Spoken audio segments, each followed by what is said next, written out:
Grocery stores are experiencing an increase in foot traffic as Easter Sunday nears, but new guidelines are in place ordered by the governor. Western Mass News reporter Lindsay Kane joins us live in Springfield with more on that. Lindsay?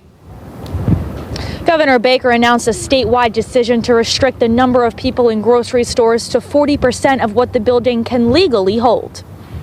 Governor Charlie Baker questioned this week about a new statewide restriction on occupancy levels in all grocery stores across the state. The decision we made to go to 40% occupancy requirements on grocery stores came from a lot of the on-the-ground feedback we were getting from local boards of health and from mayors and city managers and others about what they were seeing in grocery stores. But the move would mean allowing more people in stores in some cities that already have their own guidelines in place, like Chicopee. The 40% of the total capacity would be higher than the numbers we have in place.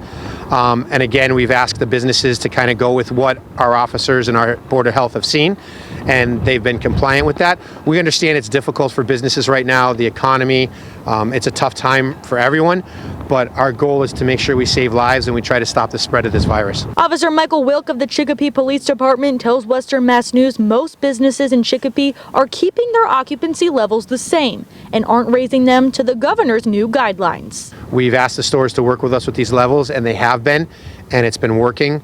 We've had great feedback from customers and from employees as well, and the management, that the numbers are sufficient to keep everybody safe. But he says with Easter Sunday approaching, more people will be headed out to the stores, and officers will be making sure protocols are still in place. And we're just making sure that the guidelines are followed, that the 6-foot distance is followed, the lines in the stores, people standing back. Again, the whole purpose of this is to save lives. It's to stop this spread. It's to keep not only the people who are shopping safe, but the workers as well. He says while most businesses have abided by Chicopee Police, there are some that are raising occupancy levels to 40%. There is a concern for that. The numbers that our people put in place have been from observation. It's been from our officers in the store counting people, walking around more than just a couple of days in the stores to keep an eye on it. So there is a concern if the numbers do go up. The way stores are selling out of product. Stores are continuing one-way aisles to practice social distancing and are encouraging people to stay 6 feet apart from one another. Live in Springfield, Lindsay Kane, Western Mass News.